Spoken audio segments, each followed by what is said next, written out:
ഓം ശ്രീ മാത്രേ നമഃ. ഓം ശ്രീ ഗുരുഭ്യോ നമഃ. വളരെയധികം നിത്യജീവിതത്തിൽ ഒരു സാധകനെ സംബന്ധിച്ച് വളരെയധികം പ്രാധാന്യമുള്ള ഒരു വിഷയമാണ് ഇന്ന് നമ്മൾ സത്സംഗത്തിലേക്ക് തിരഞ്ഞെടുത്തിരിക്കുന്നത്. സുബ്രഹ്മണ്യ രഹസ്യം. എന്താണ് സുബ്രഹ്മണ്യ രഹസ്യം? സുബ്രഹ്മണ്യൻ ആരാണ്? ഈ ദേവത നമുക്ക് എന്ത് അനുഗ്രഹമാണ് ചെയ്യുന്നത്? ഈ കാര്യങ്ങളൊക്കെയാണ് നമ്മൾ സുബ്രഹ്മണ്യ രഹസ്യം എന്ന് പറയുന്നതിലൂടെ അറിയാൻ ശ്രമിക്കുന്നത്. ആദ്യമായി സുബ്രഹ്മണ്യ ജനനം നമുക്കൊന്ന് നോക്കാം. കാർത്തികേയൻ അഥവാ സ്കന്ദൻ എന്ന ശിവപുരാണത്തിലും സ്കന്ദപുരാണത്തിലും അറിയപ്പെടുന്ന സുബ്രഹ്മണ്യ സ്വാമി ശിവപുത്രനാണ്. മുരുകന്റെ ജന്മത്തെക്കുറിച്ചുള്ള കഥകളിൽ ചെറിയ ചില വ്യത്യാസങ്ങൾ നമുക്ക് കാണാം. സുബ്രഹ്മണ്യൻ ഗുരുഗുഹൻ എന്നറിയപ്പെടുന്ന ഗുരു തത്വം തന്നെയാണ്. ഈ ഗുരു സാക്ഷാൽ ആദി ഗുരുവായിരിക്കുന്ന ദക്ഷിണാമൂർത്തി സ്വരൂപനായിരിക്കുന്ന ശിവന്റെ പുത്രനാണ്. ശാന്തിയോഗ ഉപനിഷത്തില് സനത് കുമാരൻ തന്നെയാണ് സുബ്രഹ്മണ്യൻ എന്ന് പറഞ്ഞിരിക്കുന്നു. നാരദനെ ബ്രഹ്മവിദ്യയിലേക്ക് ദീക്ഷ കൊടുത്തത് ഇദ്ദേഹമാണെന്ന് പറയപ്പെട്ടിരിക്കുന്നു. ഗുരുവാണ് ശിഷ്യനിലുള്ള ആത്മീയ ശക്തിയെ ഉണർത്തുന്നത്. തന്റെ ദീക്ഷയിലൂടെ തന്നെ തന്നെയാണ് ശിഷ്യനിലേക്ക് പകരുന്നത്. അങ്ങനെ സാധനാപദം വിധിപൂർവകം എന്ന് പറഞ്ഞുകൊടുത്ത് ശിഷ്യന് പൂർണ്ണ സ്വാതന്ത്ര്യം ആകുമോ ആ ഒരു പദത്തിലേക്ക് എന്താ പറയാ കൈപിടിച്ച് ഉയർത്തുന്നത് ഗുരുവിന്റെ അനുഗ്രഹമാണ്. ഇതാണ് കാർത്തികേയൻ ചെയ്തത്. സ്കന്ദപുരാണത്തിൽ 3 അസുരന്മാര് പറയുന്നുണ്ട്: ശൂരപത്മൻ, സിംഹമുഖൻ, താരകാസുരൻ. ഇവർ 3 പേരും തമോ ഗുണികളായ ഒരു സാധകന്റെ ആന്തരിക യാത്രയിലെ 3 തമോ ഗുണ പ്രധാനമായ തടസ്സങ്ങളായിട്ട് പറയാം. നമുക്കറിയാം ത്രിഗുണങ്ങളാണുള്ളത്: രജസ്, തമസ്, സത്വപ്രധാന പ്രകൃതികൾ. അപ്പൊ ഇതാണ് പ്രകൃതിയുടെ ലക്ഷണം എന്ന് പറയുന്നത്. പ്രകൃതിക്ക് 3 ഗുണങ്ങൾക്ക് അധീനമാണ് പ്രകൃതി. അപ്പോ അസുര രാജകുമാരിയായിരിക്കുന്ന മായയ്ക്ക് 3 പുത്രന്മാരുണ്ടായിരുന്നുവെന്നും ആദ്യത്തെ പുത്രൻ ശൂരപത്മനാണെന്നും മറ്റു 2 പേർ സിംഹമുഖൻ, താരകൻ എന്നീ പേരുകളിൽ അറിയപ്പെട്ടു. മായ എന്നതിന് സംസ്കൃതത്തില് ഇല്ലാത്തത്, അതായത് ഇല്യൂഷൻ എന്നൊക്കെയാണ് പറയുന്നത്. അപ്പൊ മഹാമായ എന്ന് പറഞ്ഞാല് ദ ഗ്രേറ്റ് ഇല്യൂഷൻ അല്ലെ. അതായത് ഒരു പ്രകൃതി എന്ന് പറയുന്നത് നമ്മൾ ഈ കാണപ്പെടുന്ന ജഗത്ത് ഒരു ഇല്യൂഷനാണ്. നമ്മൾ ബ്രഹ്മസത്യം ജഗത് മിഥ്യ എന്ന് പറയാറുണ്ട്. ഇനി നമുക്കിതിനെ താത്വികമായിട്ട് പറഞ്ഞാല് ഈശ്വര പദത്തിലേക്കുള്ള യാത്രയിലെ പ്രധാനപ്പെട്ട തടസ്സങ്ങളായിട്ടാണ് നമ്മൾ ഇതിനെ കണക്കാക്കേണ്ടത്. ഇത് പ്രകൃതി തന്നെ ഉണ്ടാക്കിയിരിക്കുന്നതാണ്. 3 ഗുണങ്ങൾ ഉള്ളത് കൊണ്ട് പ്രകൃതിയെ നമ്മൾ ത്രിഗുണാത്മിക എന്ന് പറയുന്നു. സത്വഗുണ പ്രകൃതിയെ ആവരണമെന്നും, ആവരണം എന്ന് പറഞ്ഞാൽ നമുക്കറിയാം വെയിലിംഗ് അല്ലെ, വെയിലിംഗ് പവർ. രജോ ഗുണ പ്രകൃതിയെ വിക്ഷേപമെന്നും, അതായത് കണ്ടിന്യൂസ് തോട്ട്സ്. തമോ ഗുണ പ്രകൃതിയെ നമ്മൾ മലം എന്നും പറയുന്നു, ഇംപ്യൂരിറ്റി. ഇത് 3 ആണ് ഈ നമ്മുടെ പ്രകൃതിയെ സംബന്ധിച്ചുള്ള പ്രധാനപ്പെട്ട 3 മലത്രയങ്ങൾ. ഇത് 3 ചേർന്നതിനെയാണ് നമ്മൾ മായ എന്ന് പറയുന്നത്. ഇപ്പൊ ശൂരപത്മൻ എന്ന് നമ്മൾ പറയാറുള്ളത്, അതായത് ബുദ്ധിയുള്ള താമര കണക്കെ എന്നർത്ഥം കൊടുക്കാം. ശൂരപത്മൻ അല്ലെ, പത്മൻ എന്ന് പറഞ്ഞാൽ താമര പോലെ ഉള്ളത് എന്ന് നമുക്ക് അർത്ഥം എടുക്കാം. അതുകൊണ്ട് തന്നെ ഇതിനെ സത്വഗുണ പ്രധാനമായിട്ടുള്ള ഒരു അസുരനായിട്ട് പറയാം. ഇനി സിംഹമുഖൻ എന്ന് പറഞ്ഞാൽ എന്താ? സിംഹത്തിന്റെ മുഖത്തോട് കൂടിയത്. അപ്പൊ രജോ ഗുണ പ്രധാനമാണിത്. താരകാസുരൻ എന്ന് പറഞ്ഞാല് നമ്മൾ താഴോട്ട് വീഴുന്ന നക്ഷത്രം എന്നൊക്കെ പറയാറുണ്ട് അല്ലെ, ഫോളിംഗ് സ്റ്റാർ. അപ്പൊ തമോ ഗുണ പ്രധാനമായിട്ട് താരകാസുരനെ പറയുന്നു. അപ്പൊ എന്താണോ പ്രകൃതിയിലുള്ളത് എല്ലാം തന്നെ നമുക്കറിയാം. ആ ഒരു പിണ്ഡം, അതായത് നമ്മുടെ ശരീരം, ഇതെല്ലാം തന്നെ ബ്രഹ്മാണ്ടത്തിലുള്ളത് തന്നെയാണ് ഈ പിണ്ഡാണ്ടം. ബ്രഹ്മാണ്ടത്തിൽ എന്തൊക്കെയുണ്ടോ അതുകൊണ്ട് തന്നെയാണ് ഈ പിണ്ഡാണ്ടവും ഉണ്ടാക്കിയിരിക്കുന്നതെന്ന് അർത്ഥം. അപ്പൊ ഈ മനുഷ്യ ശരീരം, അതായത് ഈ മൈക്രോ കോസമും നമ്മൾ പ്രകൃതി എന്ന് പറഞ്ഞ മാക്രോ കോസമും ഒന്ന് തന്നെയാണ് അല്ലെ. As above so below. അപ്പോ microcosm is same as macrocosm. അപ്പോൾ ആ ഒരു ഇൻഡിവിജ്വൽ എന്ന് പറയുന്നതും കോസ്മിക് ലെവൽ എന്ന് പറയുന്നതും ഒന്ന് വലുത് ബൃഹത്തായിട്ടിരിക്കുന്നത്, ഒന്ന് ചെറുതായിട്ടിരിക്കുന്നത്, ഇത്രയേ ഉള്ളൂ വ്യത്യാസം. അപ്പൊ ബ്രഹ്മാണ്ടവും പിണ്ടാണ്ടവും, അപ്പൊ ഈ ഒരു എന്താ പറയാ ഈ ഒരു താരതമ്യം എന്ന് പറയുന്നത് നമ്മൾ എപ്പോഴും ഉള്ളില് വിചാരിക്കണം. കാരണം നമ്മൾ രണ്ടും സെപ്പറേറ്റ് അല്ല, ഈ പ്രകൃതിയും ഞാനും വേറെ ഒരു എൻറ്റിറ്റി അല്ല. അപ്പൊ വാച്യാർത്ഥമെന്നും ലക്ഷ്യാർത്ഥമെന്നും പല കാര്യങ്ങൾ വേദങ്ങളിൽ പറയാറുണ്ട്. പക്ഷെ ഇത് അങ്ങനെയല്ല. നമ്മളിപ്പോ ഇവിടെ നോക്കുന്നത് എങ്ങനെയെന്ന് വെച്ചാല് ആചാര്യന്മാര് പറഞ്ഞ മന്ത്രാർത്ഥം, തത്വാർത്ഥം, ഭാവാർത്ഥം, രഹസ്യാർത്ഥം തുടങ്ങിയവയെല്ലാം അടിസ്ഥാനപ്പെടുത്തിയിട്ടാണ് നമ്മൾ ഈ സുബ്രഹ്മണ്യ തത്വത്തെ നോക്കി കാണാൻ പോകുന്നത്. അപ്പൊ സ്കന്ദപുരാണം പറയുന്നു കാർത്തികേയന്റെ ജനനം എങ്ങനെയാണ്. സ്കന്ദപുരാണത്തിലാണ് വളരെ വിശദമായിട്ട് ഈ സുബ്രഹ്മണ്യ സ്വാമി എങ്ങനെയാണ് ജനിച്ചതെന്ന് പറയുന്നത്. ഇപ്പൊ മായ എന്ന അസുര രാജകുമാരിക്ക് തന്റെ മക്കള് ദേവന്മാരെ യുദ്ധത്തിൽ തോൽപ്പിക്കണമെന്നും അവര് ഈ 3 ലോകങ്ങളെയും ഭരിക്കണമെന്നും ഒരു വലിയ ആഗ്രഹം ഉള്ളിലുണ്ടായി. മാത്രമല്ല അവർ ഈ 3 ലോകങ്ങളുടെയും ഭരണാധികാരികളായിട്ട് വാഴണമെന്നായിരുന്നു ആഗ്രഹം. അതിനുവേണ്ടി സാക്ഷാൽ സംഹാരപ്രിയനായിരിക്കുന്ന പരമശിവനെ തന്നെ തപസ് ചെയ്യുവാൻ തന്റെ മക്കൾക്ക് നിർദ്ദേശം നൽകി. അങ്ങനെ ശിവനിൽ നിന്ന് വരങ്ങൾ നേടുക എന്നുള്ളതാണ് അവരുടെ ലക്ഷ്യം. ഈ 3 അസുരന്മാരും തങ്ങളുടെ മാതാവിന്റെ നിർദ്ദേശത്തോടും അനുഗ്രഹത്തോടും കൂടി അതികഠിനമായിരിക്കുന്ന തപസ് ചെയ്യുകയും തപസ്സിന്റെ അവസാനം ശിവൻ പ്രത്യക്ഷപ്പെടുകയും ചെയ്തു. ശിവൻ അവർ ചോദിച്ച വരമായിരിക്കുന്ന ത്രിലോക ചക്രവർത്തി പദം നൽകി അനുഗ്രഹിക്കുകയും ചെയ്തു. നമ്മളെല്ലാം കാണുന്നത് എന്താണ്? ആര് തപസ് ചെയ്താലും വിധിപൂർവകമായിട്ടുള്ള തപസ് ചെയ്യുകയാണെങ്കിൽ തീർച്ചയായിട്ടും ഏത് ഈശ്വരനെയാണോ നമ്മൾ ഭജിക്കുന്നത്, ബ്രഹ്മാവട്ടെ, വിഷ്ണു ആവട്ടെ, ശിവനാവട്ടെ, അവർ പ്രത്യക്ഷപ്പെടുകയും ആ തപസ് ചെയ്തവർക്ക് എന്താണ് എന്ന് ചോദിക്കാതെ അവരുടെ തപസ്സിന്റെ ഫലം അവർക്ക് കൊടുക്കുകയും ചെയ്യാറുണ്ട്. അല്ല, ഇതുകൊണ്ടാണ് ദേവന്മാരും അസുരന്മാരും തമ്മിൽ വലിയ വ്യത്യാസമില്ലാത്തത്. ഈശ്വരന് പാർഷ്യാലിറ്റി ഇല്ല എന്ന് പറയാൻ കാരണം അതുകൊണ്ടാണ്. അപ്പോ ഇവരെന്തിനാണ് തപസ് ചെയ്യുന്നത്? ഇവര് വരമെടുത്തത് പ്രകൃതിക്കോ ഇല്ലെങ്കിൽ മനുഷ്യർക്കോ ഒക്കെ വിരോധമായി ചെയ്യുമോ എന്നൊന്നും ഈശ്വരൻ ചിന്തിക്കുന്നില്ല. അവര് തപസ് ചെയ്തു, അദ്ദേഹം പ്രത്യക്ഷപ്പെട്ടു, വരങ്ങൾ കൊടുത്തു. അപ്പൊ എന്താണ്? ത്രിലോക ചക്രവർത്തി പദം ആണ് കൊടുത്തത്. അപ്പൊ ശിവന്റെ ശക്തിക്ക് മാത്രമേ അവരെ ഇല്ലാതാക്കാൻ സാധിക്കുകയുള്ളൂ എന്നും അനുഗ്രഹിച്ചു. അവര് വളരെ ബുദ്ധിപൂർവ്വം എന്താണ് ചോദിച്ചത്?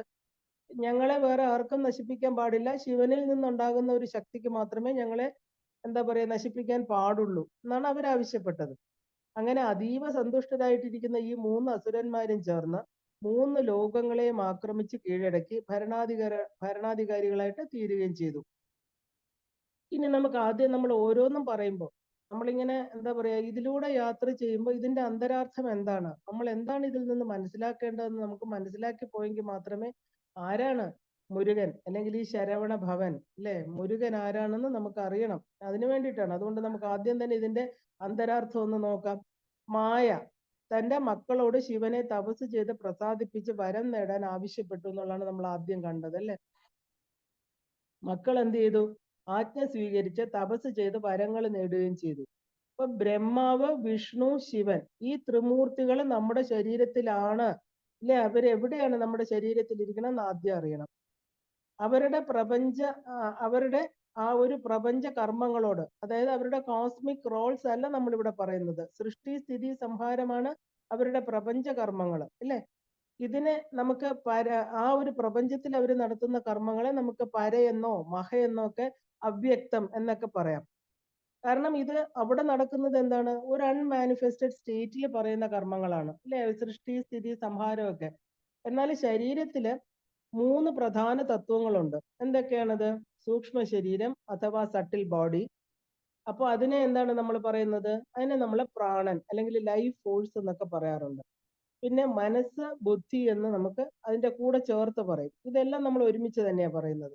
അപ്പൊ ശിവൻ എന്ന തത്വത്തെ നമുക്ക് എന്താണ്? പ്രാണൻ എന്ന് പറയാം. അപ്പൊ ഏത് കർമ്മങ്ങൾ ചെയ്യണമെങ്കിലും നമുക്ക് പ്രാണൻ വേണം, അല്ലെ. ഇനി അടുത്തത് എന്താണ്? വിഷ്ണു. വിഷ്ണു എന്ന് പറയുന്നത് ശരീരത്തിൽ ഇരിക്കുമ്പോൾ സ്ഥിതികാരകനാണ്. അപ്പൊ അദ്ദേഹത്തെ നമുക്ക് മനസ്സായിട്ട് എടുക്കണം. നമുക്ക് മനസ്സിന് 4 തലങ്ങൾ ഉണ്ടെന്നൊക്കെ പറയാറുണ്ട്, ഇല്ലേ. അത് ഭഗവാൻ വിഷ്ണു ഭഗവാന്റെ ചതുർവ്യൂഹങ്ങളുമായിട്ട് ബന്ധപ്പെട്ടിരിക്കുന്നത്. ഇനി ബ്രഹ്മാവ് എന്ന് പറയുന്നത് എന്താ?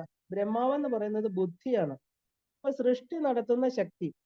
അപ്പൊ ഒരു തോട്ട്ഫുൾ പ്രോസസ്സ്, നമ്മൾ ആലോചിച്ച് ചെയ്യുന്ന കാര്യങ്ങളെല്ലാം എവിടെയാ ചെയ്യുന്നത്? ബുദ്ധിയിലാണ്. അപ്പൊ സൃഷ്ടി നടത്തുന്ന, അതായത് ക്രിയേഷൻ ഓഫ് തോട്ട്, ചിന്തിച്ചിട്ട് ചെയ്യേണ്ട കാര്യങ്ങളെല്ലാം ചെയ്യുന്നത് ബ്രഹ്മാവ്. ബ്രഹ്മാവ് എന്ന ബുദ്ധിയിൽ ഉണ്ടാകുന്ന ചിന്തകൾ അത് എങ്ങനെയാണ് വരുന്നത്? മനസ്സിലൂടെ, അല്ലെ? വിഷ്ണു എന്ന മനസ്സിലൂടെ കടന്ന് അത് കർമ്മമായിട്ട് തീരുന്നത് ആരിലൂടെയാണ്? ശിവൻ എന്ന് പറയുന്ന തത്വത്തിലൂടെ. അപ്പൊ നമുക്ക് ഗ്രോസ് ബോഡി എന്ന സ്ഥൂല ശരീരവും സട്ടിൽ ബോഡി എന്ന് പറയുന്ന സൂക്ഷ്മ ശരീരവും തമ്മിൽ ഘടിപ്പിച്ചിരിക്കുന്ന ആ ഒരു ബന്ധം എങ്ങനെയാ ഘടിപ്പിച്ചിരിക്കുന്നത്? പ്രാണനിലൂടെയാണ്, അല്ലെ? എപ്പോഴാണോ ഈ പ്രാണൻ ശരീരം വിട്ടു പോകുന്നത് നമുക്കറിയാം, നമ്മുടെ ശരീരം ജഡമായിട്ട് തീരും. അപ്പൊ ഈ ശിവനെയാണ് എല്ലാവരും തപസ് ചെയ്ത് പ്രസാദിപ്പിക്കുന്നത്, അല്ലെ? നമ്മള് ഹിന്ദു ദൈവം എന്നൊക്കെ പറഞ്ഞ് നമുക്ക് പെട്ടെന്ന് ക്ഷിപ്രപ്രസാദി, ക്ഷിപ്രഗോപി എന്നൊക്കെ പറയുന്നത് ശിവനെയാണ്. അപ്പൊ ഈ സ്ഥൂല ശരീരത്തിന് ധാരാളം അഴുക്കുകൾ അഥവാ ഇംപ്യൂരിറ്റീസ് ഉണ്ടാവും, അല്ലെ? അത് എന്താ പറയാ, ആ ശരീരത്തിൽ തന്നെ മറ്റു പല കോശങ്ങളിൽ നിക്ഷേപിക്കുകയും ചെയ്യും. അപ്പൊ പഞ്ചകോശങ്ങളുണ്ട് നമ്മുടെ ശരീരത്തിന്. പഞ്ചകോശങ്ങളെല്ലാം തന്നെ ഒന്നിനോടൊന്ന് ബന്ധപ്പെട്ടിരിക്കുകയാണ്, ഒന്നും സെപ്പറേറ്റ് ആയിട്ട് നമുക്ക് കാണാൻ പറ്റില്ല. അപ്പൊ ഈ 3 ലോകങ്ങള് എന്ന് പറയുന്നത് എവിടെയുള്ളത്? മനുഷ്യന്റെ ജാഗ്രത, സ്വപ്ന, സുഷുപ്തി തലങ്ങളെയാണ് നമ്മൾ 3 ലോകങ്ങൾ എന്ന് പറയുന്നത്. അപ്പൊ ശരീരത്തിന് ഈ 3ലും ആ ഒരു ഡയറക്റ്റ് ആയിട്ട് ഇൻഫ്ലുവൻസ് ഉണ്ട്, അല്ലെ? ഉദാഹരണത്തിന് ഇപ്പൊ നമ്മളൊരു വ്യക്തി നന്നായിട്ട് മദ്യം എന്താ പറയാ ഉണർന്നിരിക്കുമ്പോൾ കഴിച്ചാല് ആദ്യം അതെന്താ ചെയ്യുക? അത് സ്വപ്നാവസ്ഥയിലേക്ക്, പിന്നെ എന്ത്, സുഷുപ്തി അവസ്ഥയിലേക്കും എത്തിക്കും, അല്ലെ? അപ്പൊ സ്ഥൂലത്തിൽ നടക്കുന്ന എല്ലാം തന്നെ ഈ 3 തലത്തിനെയും ബാധിക്കും. അപ്പൊ കാമത്തിൽ നിന്നുണ്ടാകുന്ന കോപം, അതിന്റെ പിന്തുടർച്ചയാണ് എന്ത്? ലോഭം, മതം തുടങ്ങിയവ നമ്മുടെ ശരീരത്തിൽ ഒരു കെമിക്കൽ റിയാക്ഷൻ ഉണ്ടാക്കും, അത് ഉണ്ടാക്കാൻ സാധിക്കും. അങ്ങനെ 3 അവസ്ഥകളെയും എന്താ പറയാ നമ്മുടെ ശരീരത്തിൽ തന്നെയാണ് സംഭവിക്കുന്നത്. ഈ കാണുന്ന സ്ഥൂല ശരീരം തന്നെ 3ആയിട്ട് തിരിച്ചിട്ടുണ്ട്. എങ്ങനെയാണ്? ഫിസിക്കൽ ബോഡി എന്ന സ്ഥൂല ശരീരം, സട്ടിൽ ബോഡി എന്ന് പറയുന്ന സൂക്ഷ്മ ശരീരം, കോസൽ ബോഡി എന്ന് പറയുന്ന കാരണ ശരീരം. അപ്പൊ ഈ 3 ശരീരങ്ങളെയും ബന്ധിപ്പിക്കുന്ന ഘടകത്തെയാണ് നമ്മൾ കോൺഷ്യസ്നെസ് അഥവാ ബോധം, ചേതന എന്നൊക്കെ പറയുന്നത്. അപ്പൊ കോൺഷ്യസ്നെസ്സിനെ സെൽഫ് അല്ലെങ്കിൽ നമ്മൾ വിറ്റ്നസ്, സാക്ഷി എന്നൊക്കെയാണ് പറയുന്നത്. ഇതിനെ അടിസ്ഥാനമാക്കിയാണ് മറ്റ് സ്ഥൂല സൂക്ഷ്മ കാരണ ശരീരങ്ങൾ പ്രവർത്തിക്കുന്നത്. അപ്പൊ അങ്ങനെ ജാഗ്രത അവസ്ഥയിലെ കോൺഷ്യസ്നെസ്സിനോടൊപ്പം തന്നെ ഈ 3 ശരീരങ്ങളും പ്രവർത്തനക്ഷമമായിരിക്കും. എന്നാൽ സ്വപ്നത്തിലാണെങ്കിലോ, സ്വപ്നത്തിലെ കോൺഷ്യസ്നെസ്, അതായത് സൂക്ഷ്മ ശരീരം, കാരണ ശരീരം ഇവ മാത്രം പ്രവർത്തിച്ചുകൊണ്ടിരിക്കും. ഇനി സുഷുപ്തിയിലാണെങ്കിലോ, കോൺഷ്യസ്നെസ്, അതായത് ആ കോസൽ ബോഡി എന്ന കാരണ ശരീരവും പ്രവർത്തിക്കും. അപ്പോ ആ കോൺഷ്യസ്നെസ് അത് എപ്പോഴും ഉള്ളതാണ് നമ്മുടെ ഉള്ളിൽ. ആ കോസൽ ബോഡി, കാരണ ശരീരം മാത്രമേ എപ്പോഴും ഉണ്ടാവുള്ളൂ സുഷുപ്തിയിൽ. അതുകൊണ്ടാണ് നമ്മൾ സ്വപ്നാവസ്ഥയിൽ നടക്കുന്നൊന്നും പിന്നെ അറിയാത്തത് സുഷുപ്തി അവസ്ഥയിൽ. അപ്പോ എന്താ പറയാ, ഇതാണ് സ്ഥൂല ശരീരവും സൂക്ഷ്മ ശരീരവും കാരണ ശരീരവും നമ്മുടെ ശരീരത്തിൽ പ്രവർത്തിക്കുന്നത്. അപ്പൊ അസുരന്മാർ ദേവന്മാരുടെ മേൽ നേടുന്ന വിജയം എന്ന് പറയുന്നത് എന്താ? സദ്ഗുണങ്ങളെ അടിച്ചമർത്തിക്കൊണ്ട് ദുർഗുണങ്ങളുടെ വിജയം. മാത്രമല്ല, ഈ നെഗറ്റീവ് ടെൻഡൻസീസ് എന്ന് പറയുന്ന ആ ഒരു ചിന്തകള് നമ്മുടെ ഈ 3 തലങ്ങളിലും വ്യാപിച്ചിരിക്കും. ഇനി നമുക്ക് കഥയിലേക്ക് പോവാം, കഥ നോക്കാം. അസുരന്മാരുടെ തലസ്ഥാനം എന്ന് പറയുന്നത് മാഹേന്ദ്രപുരി എന്ന് പറയുന്ന നഗരമാണ്. അപ്പൊ ദേവന്മാർ ബ്രഹ്മാവിനെ സമീപിച്ച് അസുരന്മാരെ നിഗ്രഹിക്കുന്നതിനുള്ള വഴി ആലോചിച്ചുവെന്നും ബ്രഹ്മാവിന്റെ നിർദ്ദേശമനുസരിച്ച് അവരെ ശിവസന്നിധിയിൽ എത്തിയെന്നും തങ്ങളുടെ വിഷമഘട്ടത്തിൽ സഹായിക്കണമെന്നും തങ്ങളെ രക്ഷിക്കണമെന്നും അപേക്ഷിച്ചു. കാരണം വരം കൊടുത്തതാര? സാക്ഷാൽ ശിവഭഗവാനാണ്, അല്ലെ? അപ്പൊ ബ്രഹ്മാവ് പറഞ്ഞു ശിവനെ തന്നെ ശരണാഗതി ചെയ്തെങ്കിലേ ഇതിനെന്തെങ്കിലും പോംവഴി കണ്ടെത്താൻ പറ്റുള്ളൂ എന്ന്. അപ്പൊ എന്താ ഭഗവാൻ ചെയ്തത്? ഭക്തവത്സലനാണ് ശിവൻ, അല്ലെ? അപ്പൊ സാക്ഷാൽ പരമശിവൻ അതിന് സമ്മതിച്ചു. അദ്ദേഹത്തിന്റെ 6 മുഖങ്ങളിൽ കൂടി അവരുടെ മുമ്പിൽ തന്നെ, എന്താ പറയാ, അവരുടെ മുമ്പിൽ വെച്ച് തന്നെ ഭഗവാന്റെ 6 മുഖങ്ങൾ പ്രത്യക്ഷപ്പെട്ടു. ഭഗവാൻ പഞ്ചമുഖനാണെന്നാണ് നമ്മൾ കേട്ടിട്ടുള്ളത്, അല്ലെ?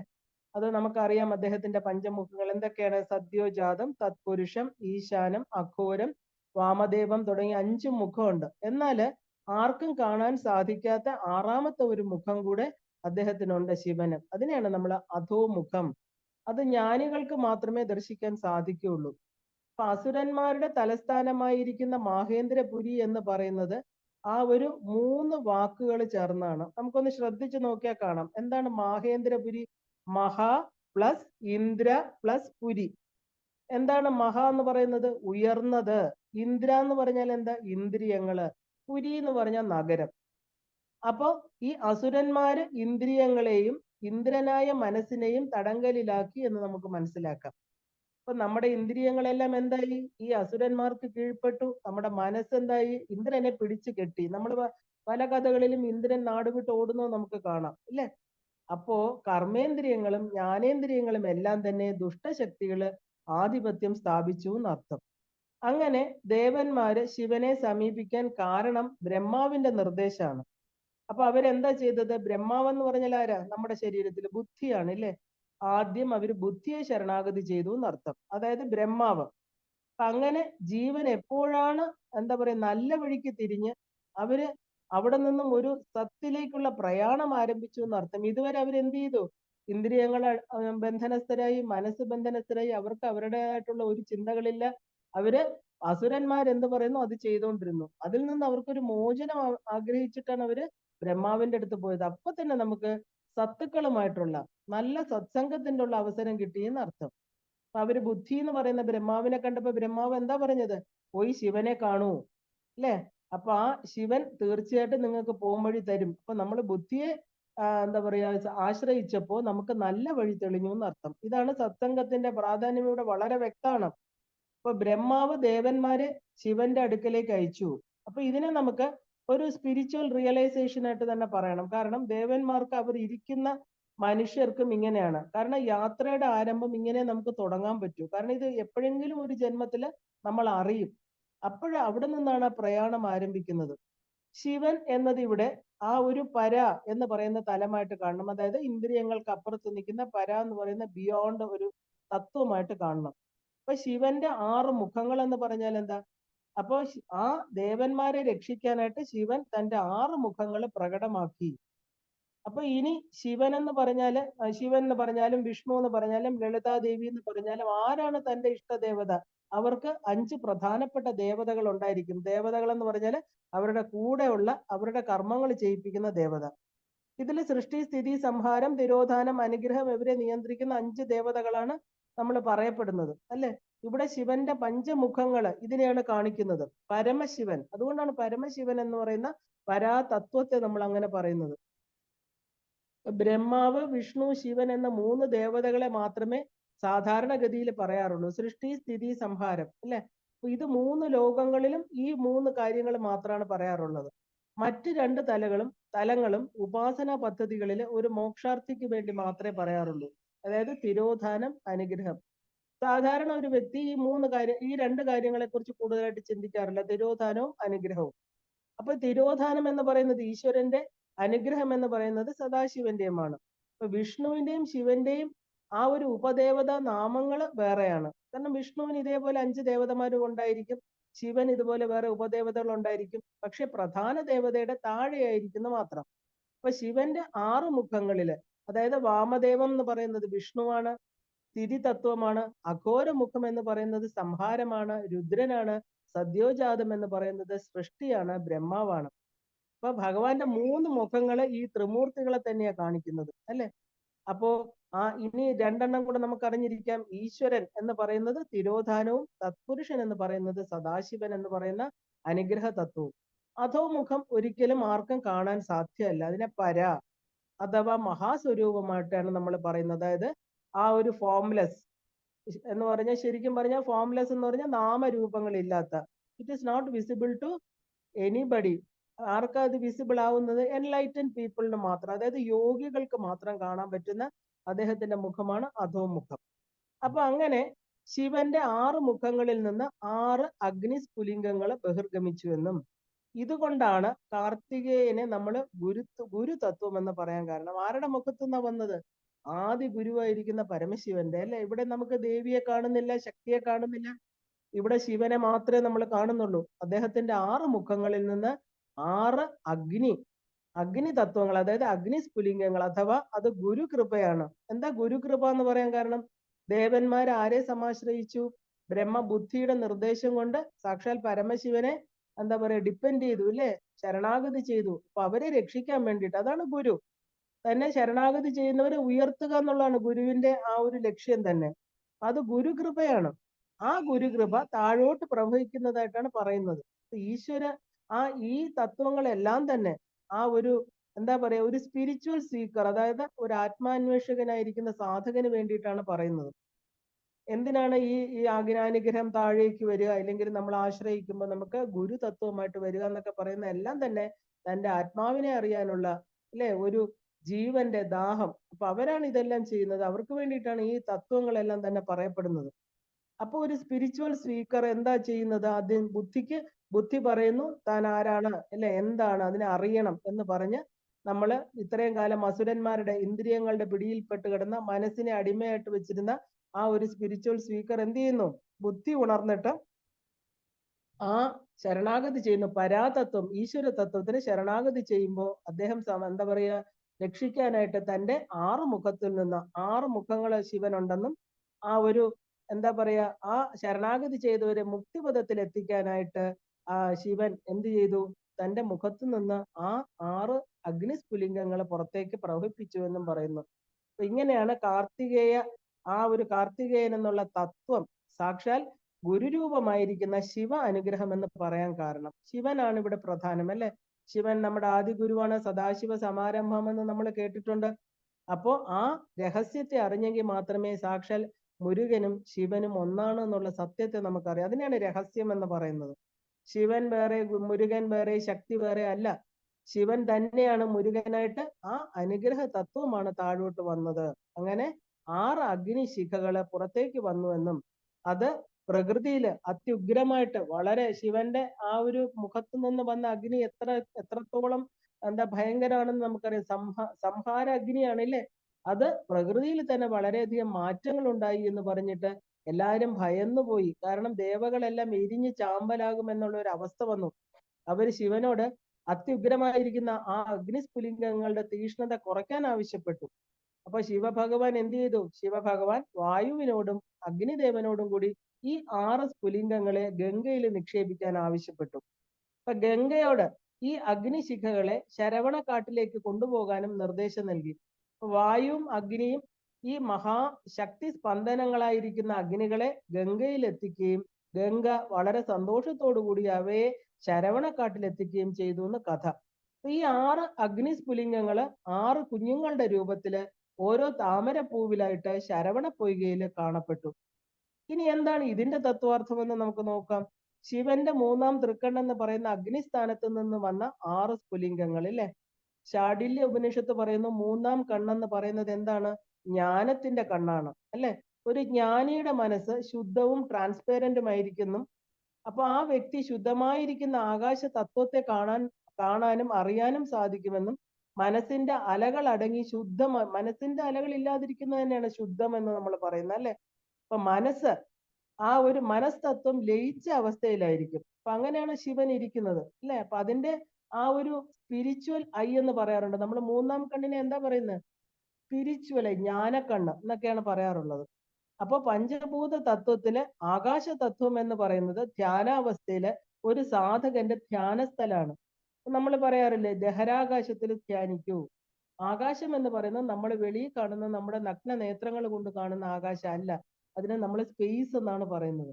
വളരെ ഉയർന്ന ഒരു സാധകന് മാത്രമേ സ്പേസ് നമുക്ക് ഉള്ളിൽ കാണാൻ പറ്റുള്ളൂ.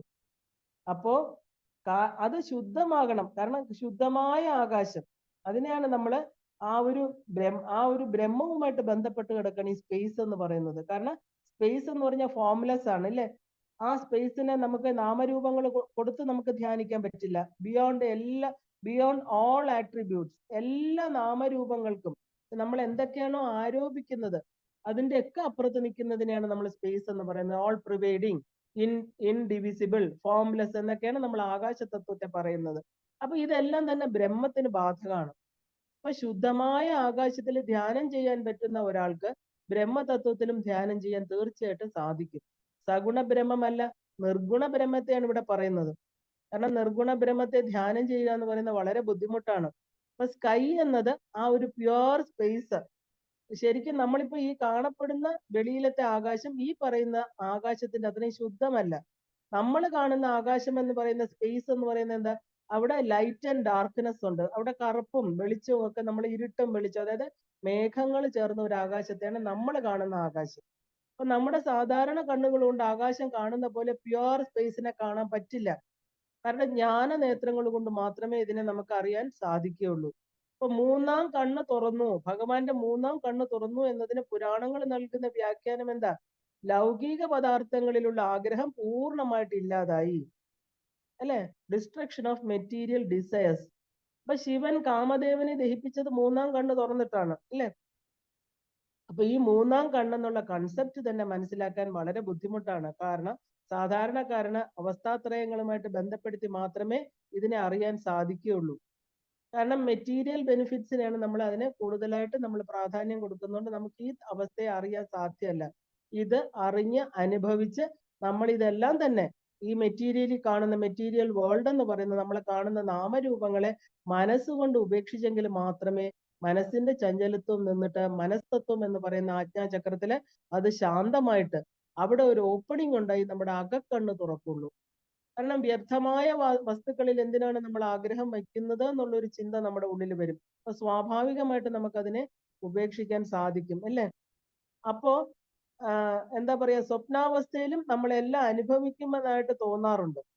ഈ അവസ്ഥാത്രയങ്ങളെല്ലാം തന്നെ നമ്മുടെ ജാഗ്രത സ്വപ്ന സുഷുപ്തി അവസ്ഥകളില് തോന്നുന്ന തോന്നലുകളാണ്. സുഷുപ്തിയിൽ മാത്രം നമുക്ക് ചിന്തകൾ ഒടുങ്ങുന്നു. അപ്പൊ തുരീയ അവസ്ഥയിൽ സംഭവിക്കുന്ന എന്താണ്? ഇന്ദ്രിയങ്ങൾ കൊണ്ട് പറയാനോ അനുഭവിക്കാനോ സാധ്യമല്ല. തുരീയം എന്ന് പറയുന്നത് ഈ മൂന്ന് അവസ്ഥകൾക്ക് മേളിലാണ്. അത് എങ്ങനെ അനുഭവിച്ചു, എങ്ങനെ ഉറങ്ങി സുഖമായി എന്നേ നമുക്ക് പറയാൻ പറ്റും. അത് എങ്ങനെയായിരുന്നു, അവിടെ എന്ത് സുഖമാണ് നമ്മൾ അനുഭവിച്ചെന്ന് ലോകത്ത് ഒരു മനുഷ്യനും പറയാൻ പറ്റില്ല. കാരണം അത് നമ്മുടെ അനുഭവമാണ്. അനുഭവം വാക്കുകളിലൂടെയോ ഇന്ദ്രിയങ്ങളിലൂടെയോ പുറത്ത് പറയാൻ പറ്റില്ല. അപ്പൊ ശിവന്റെ നേത്രങ്ങളിൽ നിന്ന് വന്ന അഗ്നിയെ നമ്മൾ എന്താ പറയുന്നത്? ജ്ഞാനാഗ്നി എന്നാ പറയുന്നത്. ഈ കാണപ്പെടുന്ന എല്ലാത്തിന്റെയും അടിസ്ഥാന തത്വമായിരിക്കുന്ന ശുദ്ധ ബോധം അതാണ്.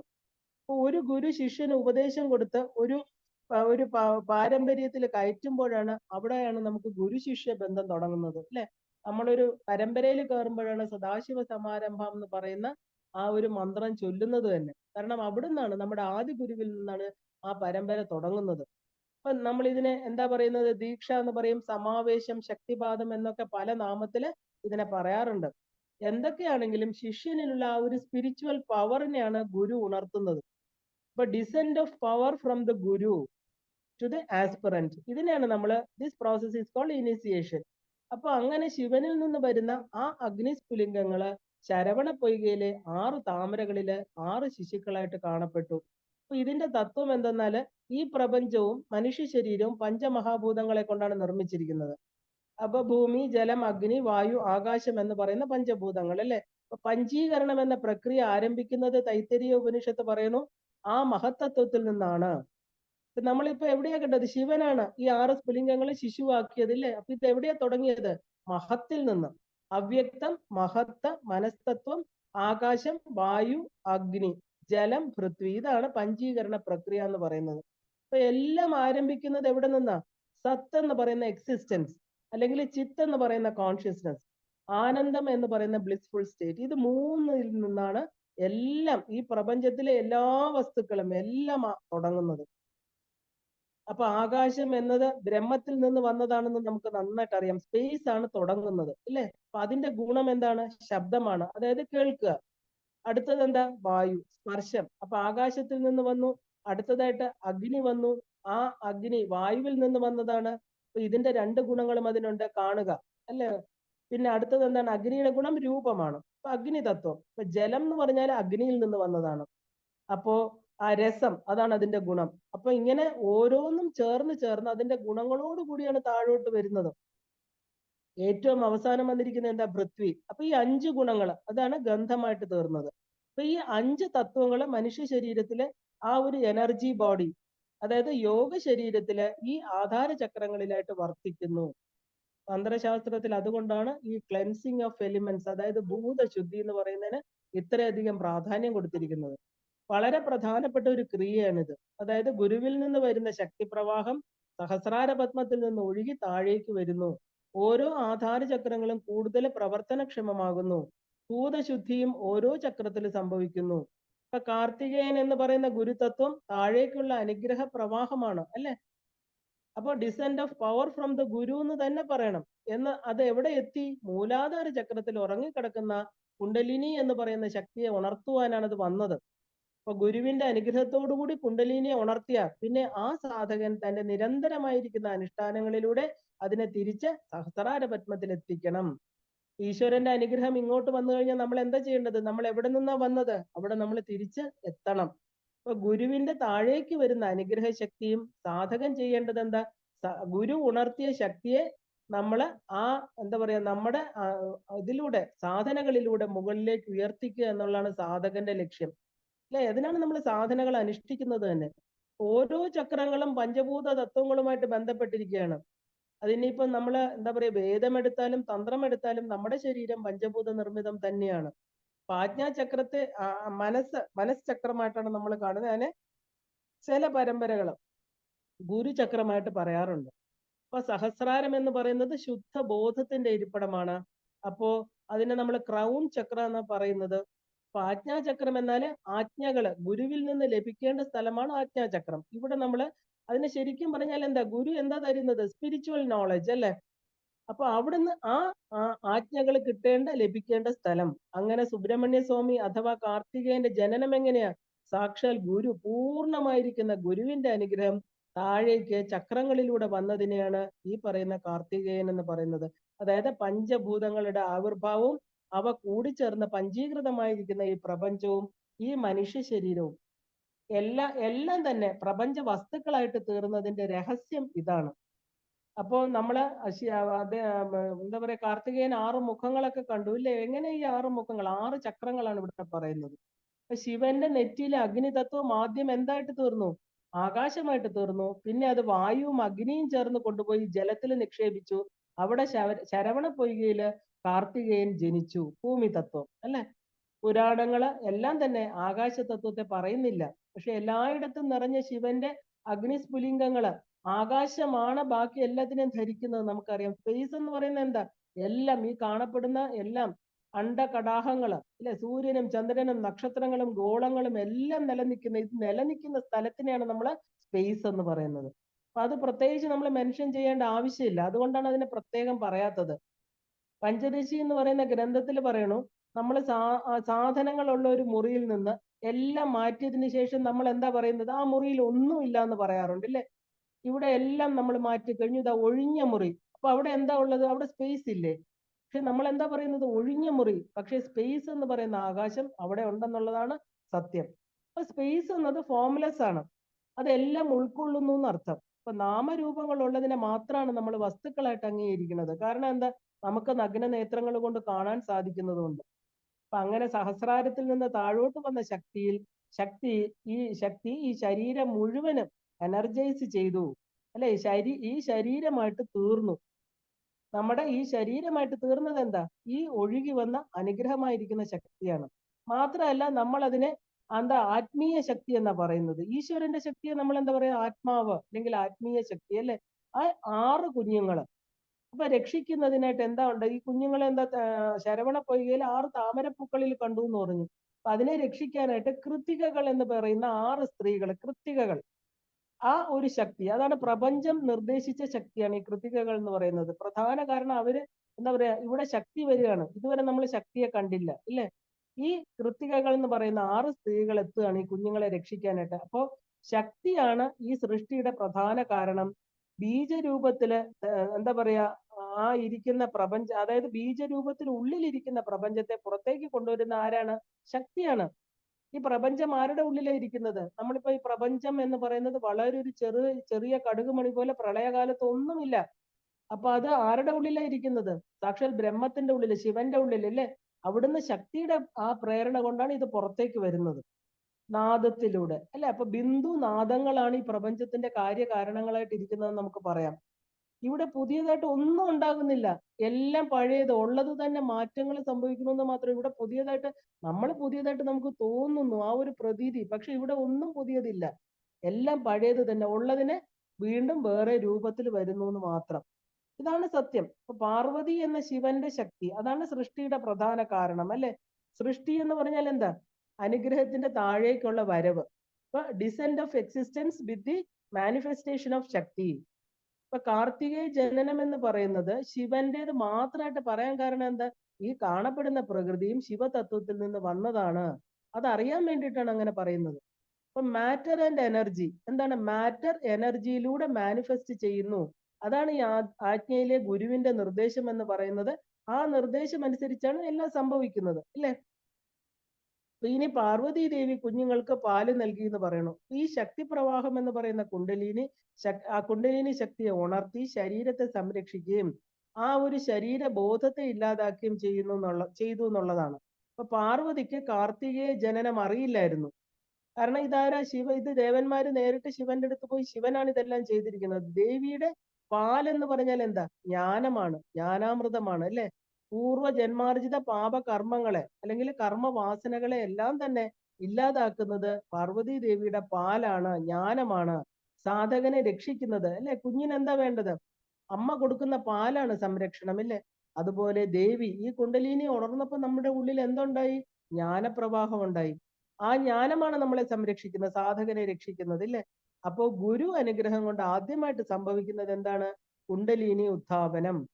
അവിടെയാണ് സാധകന്റെ ആത്മീയ പുരോഗതി ആരംഭിക്കുന്നത്.